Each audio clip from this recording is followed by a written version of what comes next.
পৃথিবী বড় স্বার্থপর, দুনিয়া বড় স্বার্থপর। দুনিয়া কাউরে জায়গা দেয় না, দুনিয়া কাউরে জায়গা দেয় না। এত মজবুত পাইলিং করে যেই বিল্ডিং বানাইলাম, দুনিয়া তারে থাকতে দেয় না।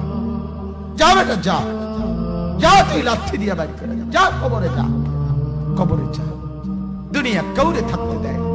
দুনিয়া কত ক্ষমতা ধরকে মাটির নিচে ফেলায় দিছে, দুনিয়া কত সম্পদ আলাকে মাটির নিচে ফেলে দিছে, দুনিয়া কত সুন্দরী নারীকে মাটির নিচে ফেলায় দিছে, মাটির সাথে রেজা রেজা করে ফেলছে। আজ আর চেহারা নাই, আজ আর রূপ নাই, আজ আর যৌবন নাই, আজ আর ক্ষমতা নাই। এমন বাদশা ছিল পৃথিবীতে যার হাতের আঙ্গুলের ইশারায় মানুষের গর্দান উড়াইয়া দিত, যার হাতের ইশারায় উঠত মানুষ, বসত মানুষ। আজ বাদশারা নাই, আজ সম্পদওয়ালারা নাই, আজ মালওয়ালারা নাই। দুনিয়া কাউরে থাকতে দেয় না, কাউরে না দোস্ত, কাউরে দেয় না। দুনিয়া দাদারে আমার থাকতে দেয় নাই। আমার দাদারে আমি দেখছি, আজ আমার দাদা নাই। আমার নানারে আমি দেখছি, আমার নানা নাই। আমার দাদিরে আমি দেখছি, আমার দাদি নাই। আমার নানিরে আমি দেখছি, আমার নানি নাই। আমার বাবারে আমি দেখছি, 14 লক্ষ টাকা বাবার পেনশনের আমি সব ডাক্তারের পিছনে খরচ করে ফেলছি, বাড়ির ফসলের জমি বিক্রি করে ফেলছি। আমার বাপ যেন না মরে বারবার বারে হসপিটালে নিছি, কিন্তু দুনিয়া আমার বাপকে থাকতে দেয় নাই। আমার বাপ কবরে চলে গেছে। দুনিয়া কাউরে থাকতে দেয় না, কাউরে না, কাউরে না, কাউরে না, কাউরে না।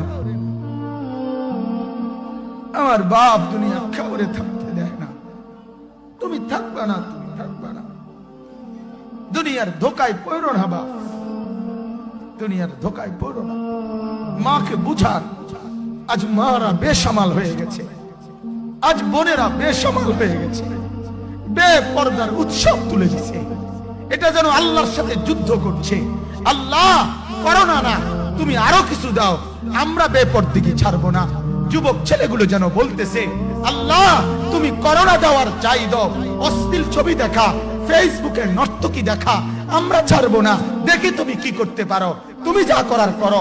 দোকানদার ব্যবসায়ীরা হারামের লেনদেন করা বন্ধ করছে না, সুদখোর সুদ ছাড়ছে না, ঘুষখোর ঘুষ ছাড়ছে না, নাফরমান আর জিনাকার ব্যভিচারী এরা কেউ কিছু ছাড়ছে না। বেহায়ার বেপর্দা নারী তার অশ্লীলতার বেহায়াপনা ছাড়ছে না।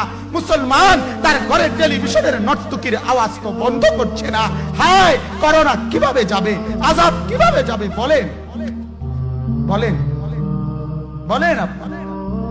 আমার বাপ ফেরাউনের উপরে তো আযাব এতদিন ছিল না, নমরুদের উপরে আযাব এতদিন ছিল না, সাদ্দাদের উপরে আযাব এতদিন ছিল না, কারুনের উপরে আযাব এতদিন ছিল না, লূত আলাইহিস সালামের কওমের উপরে আযাব এতদিন ছিল না, হুদ আলাইহিস সালামের কওমের উপরে আযাব এতদিন ছিল না, নূহ আলাইহিস সালামের কওমের উপরে এতদিন আযাব ছিল না।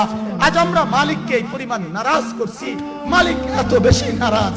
আজ 1 বছর হয়ে গেছে, 1 বছরের চাইতে বেশি হয়ে গেছে, কই করোনার মহামারীর আযাব তো যাচ্ছে না, গেছে গা বলে। আমাদের লক্ষ লক্ষ বাচ্চার পড়ালেখা বন্ধ, এরা নষ্ট হওয়ার চূড়ান্ত পর্যায়ে পৌঁছে গেছে। মোবাইল এদেরকে শেষ করে দিছে। লক্ষ লক্ষ ছেলে। গতকালকে এক মা আমার আত্মীয় ফোন দিয়া বলতেছে, সকাল 10টায় বাচ্চাটা ঘর থেকে মোবাইল লইয়া বাইর হইছে, রাতের 10টায় মা তারে ফোন দিয়া বলছে, বাপ ঘরে আসতি না, ভাত খাইতি না। বাচ্চা তারে বলতেছে, তোমার অসুবিধা কি, তোমার সমস্যা কি? মা এই কথা বইলা কায়দা দিছে যে, শোনেন হুজুর কদ্দুর দোয়া করো। এক বাচ্চা, এক ছেলে, সে যদি তার মাকে কথা বলতে পারে, তার মানে গুনাহ তারে এত মজা দিয়া দিছে, ফেসবুক তারে এত মজা দিয়া দিছে, ইউটিউব তারে এত মজা দিয়া দিছে, নর্তকী তারে এত মজা দিয়া দিছে, গুনার দৃশ্য তারে এত মজা দিয়া দিছে, সে মাকে ধমক দিচ্ছে। রাত 10টা বাজলে কি হইছে, রাতের 3টা পর্যন্ত দেখলে তোমার সমস্যা কি? আমার আখিরাত আমি নষ্ট করলে তোমার অসুবিধা কি? আমার জাহান্নাম আমি ঠিক করে নিলে তোমার সমস্যা কি? আল্লাহ আমাদেরকে মাফ করে দেন, আল্লাহ আমার জাতিকে মাফ করে দেন।